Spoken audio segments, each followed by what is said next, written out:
তো আজকে আমি সব ব্র্যান্ডের টুথপেস্ট একসাথে মিশিয়ে বানাবো আলটিমেট টুথপেস্ট। আর এটা ঘষার পর কি আমার দাঁত হীরের মতো চকচক করবে নাকি সব দাঁত ঝরে পড়ে যাবে? চলো দেখাই যাক। সবার প্রথমে ক্লোজ আপ লাল টুথপেস্ট। ওয়াও লাল লাল। এবার সাদা টুথপেস্ট মিক্স করব। ও ভাই দেখো।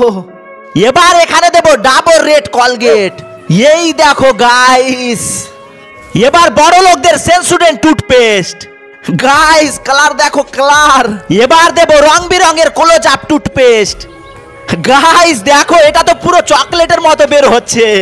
এবার সব শেষে দেব কালো কালারের টুথপেস্ট। এখন এগুলোকে মিক্স করি, দেখি কোন কালারের হয়। গাইস কি কালারের তৈরি হবে? আরে এটা কি কালারের হচ্ছে? ওয়াও গাইস এটা হচ্ছে ফাইনাল কালার। আর সাইড থেকে দেখো গাইস দেখতে কত সুন্দর লাগছে। ও ভাই এখন আলটিমেট টুথপেস্টটা ইনজেকশন দিয়ে এরকম ভাবে টিউবে ভরে দিলাম। আলটিমেট টুথপেস্ট গাইস ফাইনালি তৈরি হয়ে গেল আলটিমেট টুথপেস্ট। এবার ট্রাই করি এটা আলটিমেট টুথপেস্ট।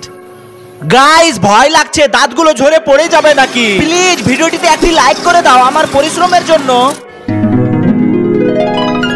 এই আলটিমেট টুথপেস্টটাকে তোমরা 10 এর মধ্যে কত দেবে কমেন্টে বলো।